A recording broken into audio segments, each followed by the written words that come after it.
ગુજરાતમાં કચ્છના છેવાડાના વિસ્તારોમાં નર્મદાના નીર પહોંચી ગયા છે, પણ જે ગામના આંગણે નર્મદા નદી વહી રહી છે એ ગામના લોકો જ પાણી માટે વલખા મારી રહ્યા છે.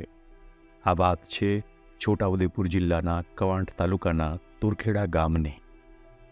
આ ગામથી નજીક આવેલા હાફેશ્વર ગામથી નર્મદાના પાણી છેક દાહોદ પહોંચ્યા, પણ નર્મદા નદીના કિનારે વસતા લોકો માટે પાણી દોયલું બની ગયું છે. પાણીની બહુ તકલીફ છે.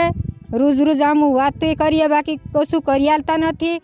આમું બધી બેની જીન નર્મદાથી પાણી લાવીએ, છોકરાને રાંધી ખાવડાવીએ, નાવા ધોવાનું નર્મદા બધું આવું સગવડ આમ કરીએ. એવી તકલીફ આમ કરીએ, બધાને આમ વાત કરીએ, બાકી કોઈ સગવડ નથી કરી આલતા અમને. આમું માથે પાણી લાવીએ, બેહીને થાકી જઈએ છે, રસ્તામાં બેહતા આવીએ છે. આમું ગુજરાત રાજ્યના 33 જિલ્લાઓમાં સૌથી પછાત છોટાઉદેપુર જિલ્લાનો કવાંટ તાલુકો ગણાય છે. એ ઉપરાંત મધ્યપ્રદેશ અને મહારાષ્ટ્ર રાજ્યના સરહદી વિસ્તારોમાં હજુ સુધી વિકાસ પહોંચ્યો નથી, જેની વરવી વાસ્તવિકતા અવારનવાર સામે આવતી રહે છે. કવાંટ તાલુકાના હાફેશ્વરથી નર્મદા નદીનું પાણી પાઇપલાઇન મારફતે છેક દાહોદ સુધી પહોંચાડવામાં આવ્યું છે, પરંતુ હાફેશ્વર જૂથ ગ્રામ પંચાયતના તુરખેડા ગામમાં રહેતા 30 પરિવારના 125 જેટલા સભ્યો અને પશુઓ પીવાના પાણી માટે ફાંફા મારી રહ્યા છે. મોટા મોટા અધિકારીઓને બધાને રજૂઆત કરી, પણ અમારું કામ કોઈ કરતા નથી.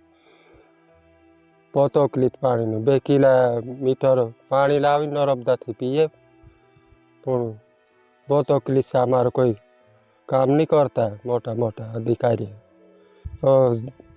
ધારાસભ્યને બી મળીએ છે, તે બી અમારું નજીક આવી ગયો. આવતા વર્ષે કરવું કીધું, આવો ઓણ બી વરસાદ નજીક આવજો, ઓણ બી નહીં કરવાના. જરૂરી અમારે તાત્કાલિક કામ થઈ જવા જોઈએ. અમારે પાણીનું બહુ તકલીફ છે.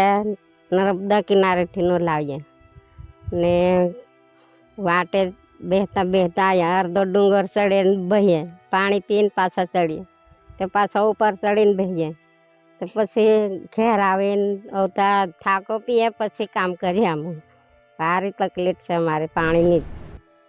તુરખેડા ગામના બસ્કરી ફળિયા સુધી પહોંચવું હોય તો નવનેજે પાણી આવી જાય તે રીતે એક નહીં પરંતુ અનેક ડુંગરના ઉતાર ચઢાવ પાર કરવા પડે. અહીં રહેતા લોકોની આપવીતી જાણીને તમે પણ ચોંકી જશો, કારણ કે બસ્કરી ફળિયાના સ્ત્રી પુરુષોએ પીવાનું પાણી લેવા માટે 2 કિલોમીટર દૂર આવેલી નર્મદા નદી સુધી પહોંચવા અનેક ડુંગરા પાર કરવા પડે છે. આ ડોળું પાણી ભરેલા બેડાઓ માથે મૂકીને મહિલાઓ ઘરે પાછી આવે ત્યારે આંખે અંધારા આવી જાય છે. છોટાઉદેપુર જિલ્લા વહીવટીતંત્ર અને સરકાર આ સમસ્યા ઉપર ધ્યાન આપીને એનો ઉકેલ લાવે એ જરૂરી બન્યું છે. છોટાઉદેપુરથી રેહાન પટેલનો રિપોર્ટ, વાઇબ્સ ઓફ ઇન્ડિયા.